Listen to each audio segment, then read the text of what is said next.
Today is November 23rd, 2011. We're on lesson 5.7.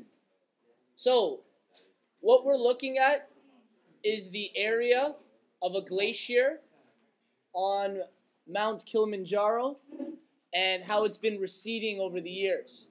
Now, I've just put data down. We're going to discuss if it's in the right spot, which would go on what axis. So, first of all, we're dealing with the area of the glacier over time. So I need to figure out, first of all, which is the independent variable and which is the dependent variable. If we have the variables area and time, which do you think is independent? So we've discovered that our independent variable will be time, but I want an explanation to why area is the dependent variable. If this is a glacier, why does it depend on time? What's happening over time? Okay, so over time the glacier is going to erode, so it's going to be our dependent variable. As time goes on, this glacier is getting smaller and smaller. So what that means is I have these mixed up in terms of where they go on the Cartesian plane. If year is our independent variable, that means it'll be our x-axis. And if area is our dependent variable, that will be our y. Now there's another problem with the data I have here. In order to figure out whether it's a linear model, a quadratic model, or an exponential model, there's a couple things I need to do. Does anyone know what I would do to figure out if it was linear? Linear first difference. Okay, so to figure out if it's linear, we check first differences. What about to figure out if it's quadratic? Second differences to see if it's quadratic.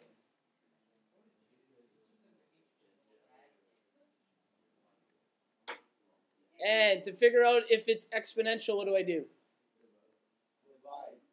I divide. So I find either growth or decay factors. You take the numbers on the y-axis and you divide them. Growth or decay factor. Now, in order to do growth and decay factor, there has to be something with my x variable. It has to be set up specially. Does anyone know how the x variable has to be set up in order for me to do these tests? In order to use any three of these tests, our x variables, they have to change by a consistent number. It has to increase or decrease consistently in order for me to apply the test to our y variables, which happen to be on the left side right now. If we take a look, we're not moving by a normal or a consistent increase. We have a difference of 32, and then what's this? Minus 12, 41. I am a math teacher. That's going to be 19. This will be 13 as a difference, and then 14. So our increments here are not consistent.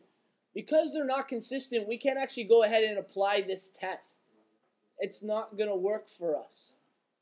Okay? So what I do want to do is I do want to plot this data and take a look at the graph. Algebraically, it's going to be difficult for me to do this, but we learned last chapter how to extrapolate and interpolate, so we're going to use that information on a graph to see if we can figure out what kind of regression model fits this data. So I'm going to take this information to the next page and plot it on a graph. I'm going to write the points down again as a coordinate. This time I'm going to keep my x on the left and my y on the right, just because that's how we normally have been setting up our graphs. So I'm reversing what we had for our numbers. This time I'm putting the year on the left, and I'm putting the area on the right. So our first year is 1880. And the glacier area was 20 kilometers square. In 1912, we had 12.1. 1953, we had 6.7. 1976, we had 4.2. 1989, 3.3. And finally, 2003, the size of the glacier was 2.5 kilometers squared. So each of these are coordinates. In order for me to make this graph, I need to figure out the range of my data. So if we look at our x variables, we go from 1880 to 2003. I kind of want to know what that difference is. If you guys take a look, we're going to work on setting up this graph because it is a bit difficult. First of all, this graph, I'm probably not going to start at 0 on my x-axis because my very first data is 1,880. Okay, so again, our data starts at 1,880 and ends at 2,000. I have a difference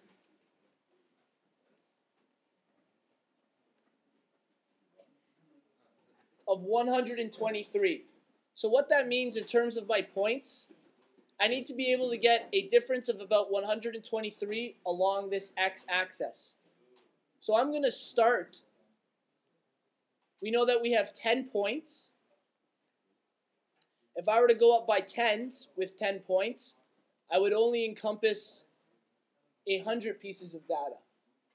Because I need to go up to 123, I'm going to be changing this. Each of these is probably going to go up by 15 years. So we could start our data. If you guys remember a broken line graph, when we're setting this up, this will be 0. My next number is going to be 1880. I'm going to go up by increments of 15. That way I'll hopefully get up to over 2003. I'll be able to plot my data. Okay? So 1880 plus 15, this is going to be 1895. I'm not going to write each number in because it's going to become crowded. So the next number I go to is 1,910. This is a difference of 30 between these numbers. So this will be 15. 2 movements on the graph is going to be 30. I'm only going to write the numbers down in increments of 30, but each point on the graph or each line is 15. So the next one I write will be here, and that's going to be 1940, 1970, 2000, and this one would represent technically 2015. Okay. What I can do, I can write the numbers down a little lower, just below. Yeah. This is going to be 1925, 1955, and finally 1985. Okay. So if you notice, I now encompass all of the information from 1880 to 2015. All of our data will fit in there. The other increments I got to realize, I go and start at least 20 and I get down to 2.5. So that means I have to have at least a maximum point of 20, and coming down to 0 is important. Because we again have 10 points along this graph, increments of 2 will work perfectly. So in other words, I go up 2, 4, 6, 8, 10. And we got up to 20. So now I've made our graph. This, our y-axis, is the area in kilometers squared. Our x-axis is going to be years. So my next point is I'm going to plot this data, see if I can extrapolate information or interpolate any of the information. Our very first point is 1880 and 20. So that would be here on the graph. We have our first point. Okay. 1912 and 12.1. It's going to be a hard number to estimate. It's going to be roughly around our point of 1910. It'll be close to it. Maybe a third pass. And 12.1. We're looking at something about there. Our next point in the data, 1953 and 6.7. So we look down. We have something at 1955. That's quite close to that number. And we're at 6.7 there. We're looking at a point that's probably there. This could be about a 6.7. And just before 1955 would be 1953. 1976 and 4.2. 76 is a little past this, and here's our 4.2. 1989 and 3.3. Finally, 2003 and 2.5. So what I'm going to do is I'm going to draw a line of best fit through the data.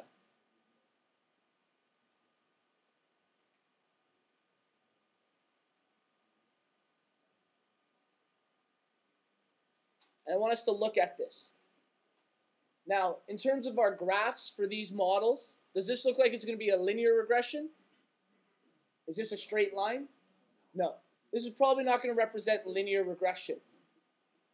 So we could probably keep linear out logically. You may get a question like this on the test where you have to graph the data. Because the x increments aren't consistent, you'll have to give me a logical answer using the graph. How about quadratic? Could this be quadratic? This could be part of it if it's quadratic. For instance, we may have something that goes down like this and then comes back up. But let's think about the information they've given us. It's going over years, and we're looking at area of ice. Is it likely that all of a sudden this is going to start getting larger and larger again at a certain point?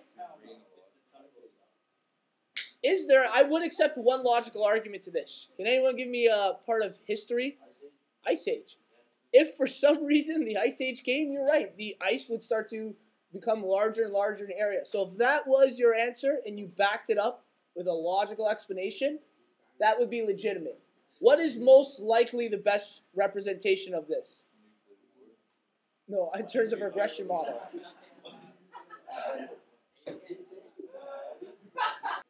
So this is most likely going to be exponential. Now with exponential, if I were to extrapolate data, so for instance, if I wanted to find out in the year 2020 or 2030, we have to take a guess of what's going to happen to this graph. Now remember with exponential, it comes down and it actually never touches the x-axis. Okay? We get closer and closer and closer. So over even a very large number of years, it would be unlikely that we got to zero. We might be getting very close to zero, but apparently if it's exponential, we'll always have a little bit of a glacier on this mountain, which makes sense, unless it became very, very hot on Earth.